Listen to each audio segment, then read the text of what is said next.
Jumpa lagi sobat, melanjutkan kisah Jejak di Balik Kabut karya Esa Mintarja untuk sobat semua. Selamat menikmati, salam sejahtera dan bahagia untuk Anda sekeluarga.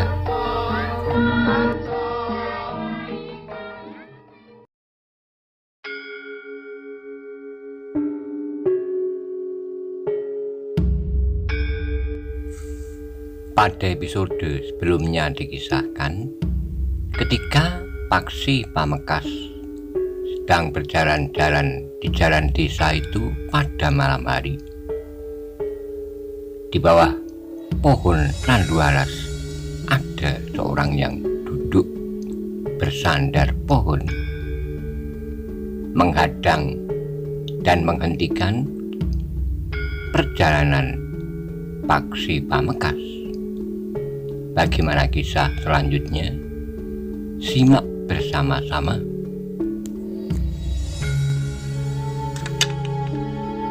Tetapi Paksi masih tetap berdiri di tempatnya, karena orang yang duduk di bawah pohon randu itu pun masih saja duduk di tempatnya pula. Namun kemudian terdengar orang itu berkata, "Anak muda, kau telah bermain dengan api. Adalah salahmu jika api itu menjilat dan membakar tubuhmu." Paksi menyadari bahwa ia tidak akan dapat mengelak. Tapi apa boleh buat? Ia harus berani memikul tanggung jawab atas perbuatannya sendiri, sebagaimana dikatakan oleh orang itu. Tiba-tiba saja keberaniannya telah menghangatkan darahnya. Dengan suara yang mantap, Paksi bertanya, "Apa yang kau kendaki di sana?" "Nyawamu," jawab orang itu. "Ambillah sendiri," jawab Paksi. Orang itu mulai bangkit. Dia berdiri di bawah pohon randu alas itu. Gelap malam telah mengaburkan wajah orang itu, sehingga Paksi tidak dapat melihat dengan jelas. Tetapi yang nampak di matanya dalam keremangan malam adalah tubuhnya yang gagah, tinggi dan besar. "Menyerahlah," suara terdengar serak. "Untuk apa aku menyerah?" bertanya Paksi. "Aku akan membunuhmu." "Kau kira aku apa?" Paksi justru bertanya dengan nada yang mantap.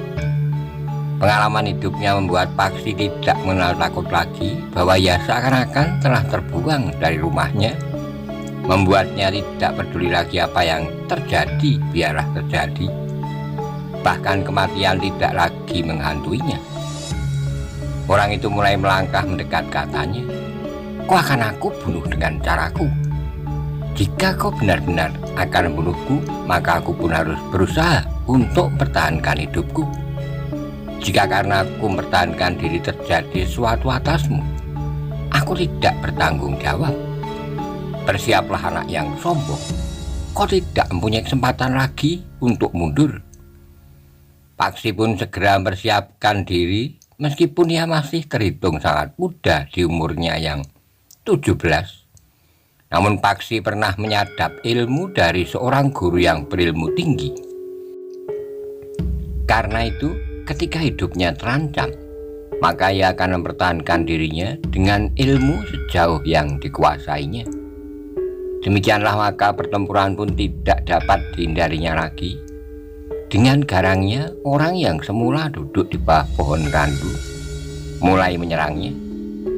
Tetapi Paksi pun telah bersiap sepenuhnya. Karena itu ketika serangan itu datang, maka Paksi dengan tangkas telah mengelak. Bahkan dengan cepat Paksi telah membalas menyerangnya.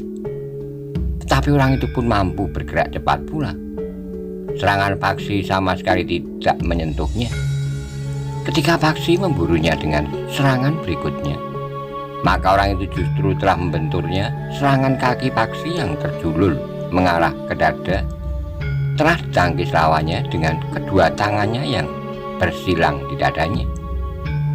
Paksi yang belum mengetahui seberapa besar kekuatan dan tenaga lawannya telah terdorong selangkah surut. Namun Paksi tidak berkecil hati. Lawannya ternyata juga tergetar dan surut selangkah pula. Demikianlah keduanya pun segera terlibat dalam pertempuran yang sengit. Keduanya saling menyerang, bertahan, dan menghindar. Dalam pertempuran yang semakin cepat itu, Paksi berusaha untuk dapat mengenali lawannya. Dalam keremangan malam, Paksi melihat bahwa lawannya itu adalah seorang yang cacat. Meskipun dalam gelap, tetapi setiap kali Paksi sempat melihat wajah yang cacat itu. Ternyata orang itu merasa bahwa Paksi memperhatikan cacat di wajahnya. Karena itu maka orang itu pun telah meloncat mengambil jarak sambil bertanya, "Kau memperhatikan cacat di wajahku?" "Ya," jawab Paksi berterus terang. Orang itu tertawa, katanya, "Aku adalah seorang penjahat yang sudah berpuluh-puluh melakukan kejahatan. Aku pernah menjadi pencopet kecil, pencuri ayam dan jemuran. Aku pernah menjadi penyamun di tempat-tempat sunyi. Kemudian aku menjadi perampok dan bahkan merampok di laut. Selama berpuluh-puluh tahun, aku ditempa oleh kerasnya dunia. Cacat di tubuhku terjadi di sepanjang pengalamanku. Aku pernah disangka mati karena dipukuli orang sepasar. Tubuhku dilemparkan begitu saja ke jurang, tidak terlalu jauh dari pasar itu." "Jangan membual," potong Paksi. "Kau menjadi ketakutan mendengar petualanganku?" bertanya orang itu. "Sama sekali tidak," jawab Paksi. "Jika sampai hari ini kau masih sempat bertualang, maka malam ini petualanganmu akan berakhir di sini." Orang itu tertawa, semakin keras katanya, "Kau benar-benar anak yang sombong, tapi kau akan segera menyesal kesombonganmu di sini." "Aku sudah siap apapun yang terjadi," jawab Paksi.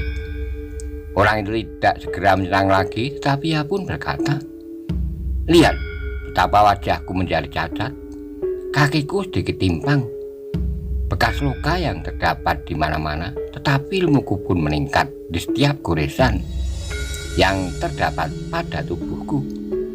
Aku tidak peduli, tetapi aku akan mempertahankan hidupku." Orang itu pun mulai melangkah mendekat lagi. Dengan cepat orang itu telah menyerangnya pula. Pertempuran pun telah menyala kembali. Keduanya bergerak semakin cepat. Serangan demi serangan telah dilakukan oleh kedua belah pihak. Orang yang berwajah dan bertubuh cacat itu ternyata semakin lama menjadi semakin garang. Serangan-serangannya menjadi semakin cepat dan semakin keras. Tetapi Paksi pun telah meningkatkan kemampuannya pula. Pada umurnya, Paksi memiliki tenaga yang mantap. Kebiasaannya bermain dengan permainan keras telah membantu meningkatkan kekuatan dan ketahanan tubuhnya. Kesenangannya bergulat di tepian membuat tubuhnya semakin lihat dan tahannya pun menjadi semakin tinggi. Karena itu maka setelah bertempur beberapa lama, tenaga Paksi pun masih belum menyusut. Tetapi pengalaman orang cacat itu memang jauh lebih luas dari Paksi. Karena itu maka setiap kali serangan orang itu mengejutkan Paksi. Namun betapapun Paksi mengerahkan kemampuannya, orang itu ternyata mampu menembus pertahanannya. Serangan-serangannya sekali-kali telah menyentuh tubuhnya. Tetapi setelah bertempur beberapa lama, Paksi mulai melihat celah-celah pertahanan lawannya. Paksi yang kemudian mengalami kesulitan tidak lagi sekedar bertempur dengan unsur-unsur gerak yang dikuasainya, tetapi ia harus mempergunakan penalarannya sebaik-baiknya. Ia harus membuat perhitungan-perhitungan dengan cepat tetapi cermat agar tidak justru membuatnya semakin sulit. Ketika Paksi harus melompat menjauhi lawannya untuk mengambil jarak, ia melihat bahwa lawannya tidak terlalu cepat menyusulnya. Terasa ada tenggang waktu sekejap sebelum lawannya melibatnya lagi dalam pertempuran yang sengit. Sekali dua kali Paksi mencoba sehingga ia pun dapat mengambil kesimpulan bahwa lawannya kurang memiliki ketangkasan untuk bertempur dengan lompatan-lompatan panjang. Dengan demikian, maka Paksi telah memilih cara yang justru tidak disukai lawannya. Paksi bertempur pada jarak yang dipeliharanya dengan baik. Ternyata Paksi berhasil mempersulit kedudukan lawannya.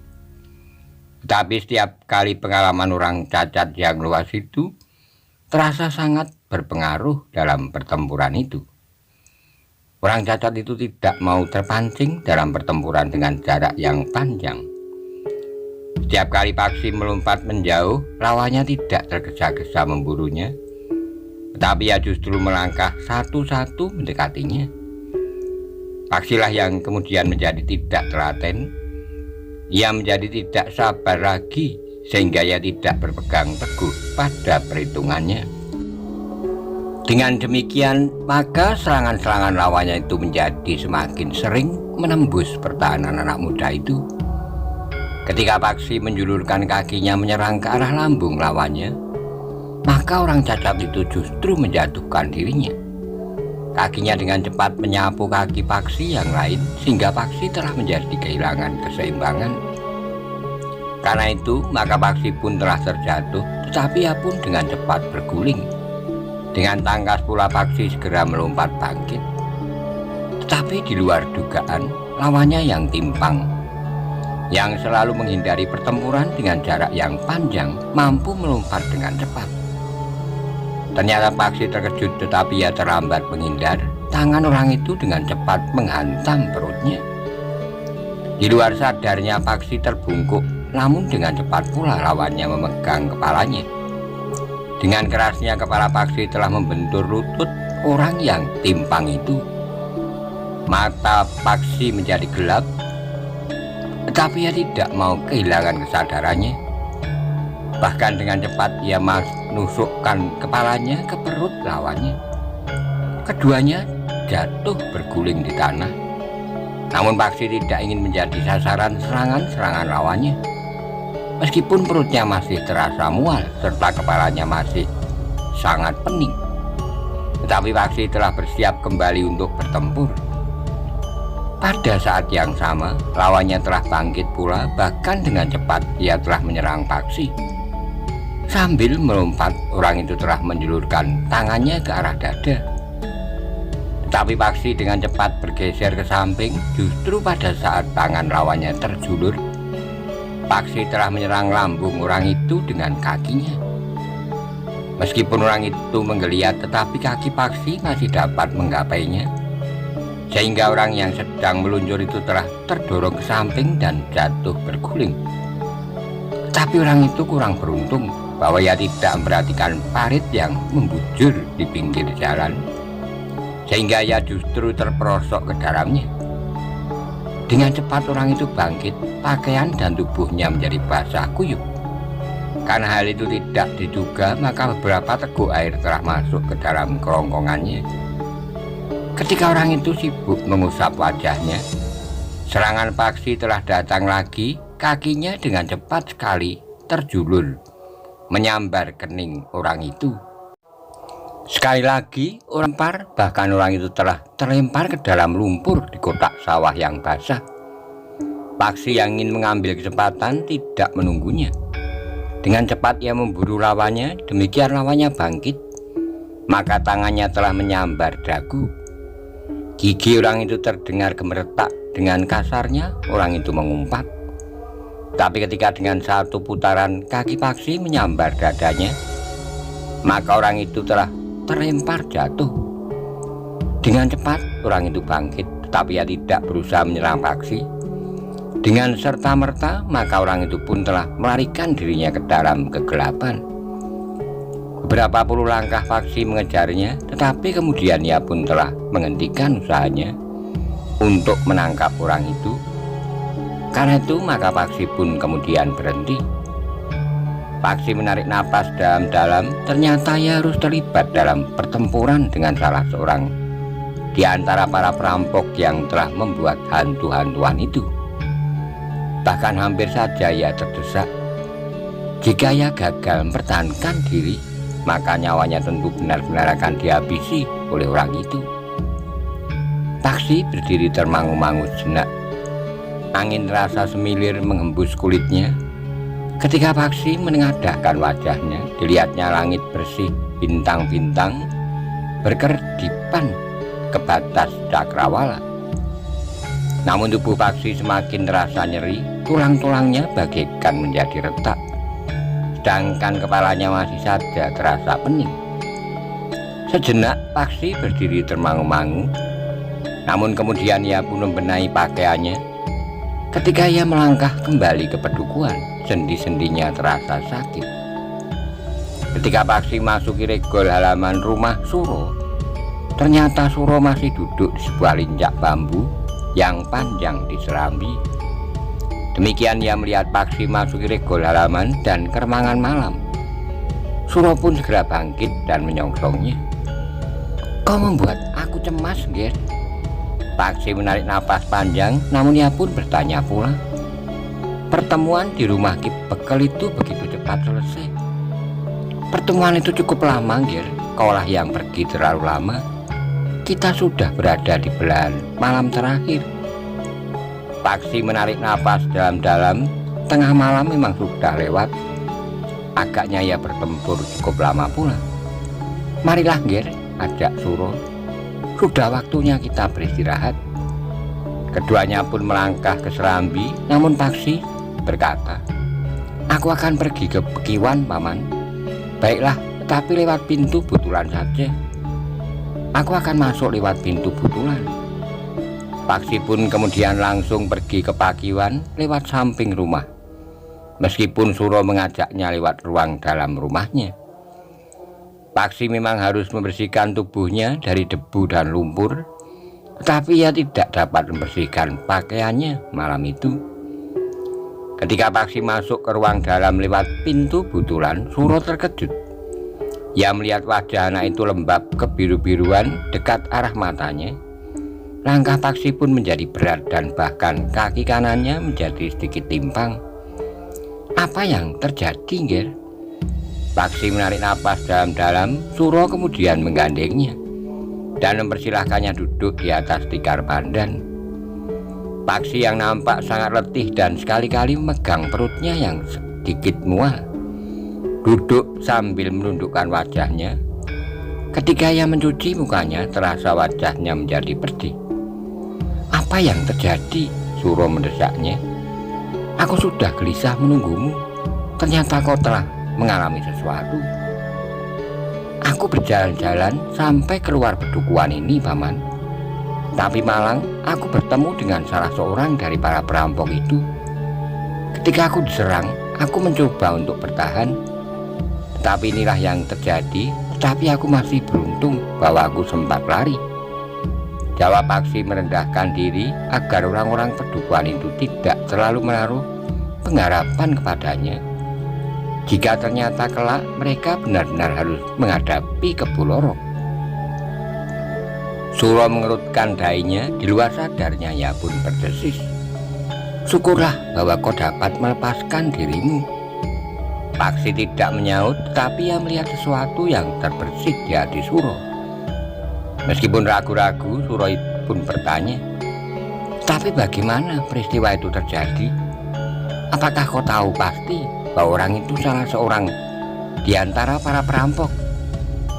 Paksi termangu-mangu sejenak, namun kemudian ia pun berkata, "Orang itu tiba-tiba saja menuduhku bahwa aku telah mengetahui rahasianya. Aku tidak tahu apakah ia benar-benar mengetahui bahwa aku menyaksikan apa yang telah dilakukan oleh para perampok, atau sekedar mencari alasan untuk melakukan kekerasan. Tapi agaknya orang itu benar-benar ingin membunuh." Suro mengangguk-angguk katanya, "Jika demikian kita memang harus berhati-hati. Nampaknya mereka sudah membuat persiapan-persiapan menjelang kehadiran Kebulorok." "Mungkin sekali, Paman. Karena itu besok jangan berjalan-jalan setelah lewat senja. Nampaknya keadaan menjadi gawat. Bukan saja cerita tentang hantu keranda, tapi orang-orang itu telah langsung melakukan kekerasan." Paksi mengangguk-angguk kecil sambil menjawab, "Baik, Paman. Bila Kebulorok itu benar-benar akan datang saat pedukuhan ini merti desa, maka keadaan akan menjadi gawat. Tetapi apakah Paman dan para bebau pedukuhan ini pasti bahwa Kebulorok akan melakukan tindakan kekerasan terhadap pedukuhan ini?" Aku sekedar melihat hasil kerja orang-orangnya yang berkeliaran di sekitar tempat ini dan menyembunyikan harta bendanya di kuburan itu. Kita perhitungkan keadaan yang paling gawat yang mungkin terjadi, Nger, jawab Suro. Kita semuanya memang berharap bahwa Kebo Lorok tidak akan mengganggu pedukuhan ini. Tapi jika gangguan ini terjadi, maka kita tidak akan tinggal diam. Paksi mengangguk-angguk sementara Ki Suro berkata selanjutnya, karena itu maka kita akan mempersiapkan diri sejauh dapat kita lakukan. Kita harus mempertahankan harga diri agar kita tidak selanjutnya menjadi ampas kelapa yang diperah sampai kering. Paksi memandang wajah Suro sejenak. Wajah itu nampak bersungguh-sungguh, bahkan sekali dua kali Suro mengusap keringatnya yang mengembun di kening. Paksi mengerti bahwa persoalan yang telah dibicarakan oleh Ki Begel dengan para bebaunya itu dianggap persoalan yang gawat sekali karena akan menyangkut kehidupan di pedukuhan itu. Dengan ragu-ragu Paksi pun kemudian bertanya, Paman, jadi apakah yang akan dilakukan oleh Ki Begel dan para bebau menghadapi kemungkinan kedatangan Kebo Lorok? Kita akan bersiap. Ki Jogoboyo akan mengumpulkan anak-anak muda serta laki-laki yang berani serta masih mempunyai kemampuan untuk berkelahi. Ada 3 atau 4 orang bekas prajurit di pedukuhan ini yang akan diminta kesediaannya memimpin perlawanan. Selain mereka, Ki Jogoboyo, Ki Begel sendiri dan adik Ki Begel yang bernama Adek Panatas. Paksi menarik napas dalam-dalam. Agaknya para penghuni pedukuhan ini akan mengerahkan segenap kekuatan yang ada untuk melindungi diri sendiri. Namun Paksi pun berkata, Paman, jika persiapan itu diketahui oleh para pengikut Kebo Lorok, apakah bukan berarti bahwa kita justru mengisyaratkan agar Kebo Lorok datang dengan kekuatan yang lebih besar? Suro mengerutkan dahinya sambil mengangguk. Suro berkata, memang mungkin sekali persiapan-persiapan yang kita lakukan akan membuat Kebo Lorok dan para pengikutnya menjadi berhati-hati serta membuat perhitungan yang lebih bersungguh-sungguh. Jika terjadi demikian, maka keadaan pedukuhan ini akan dapat menjadi parah sekali.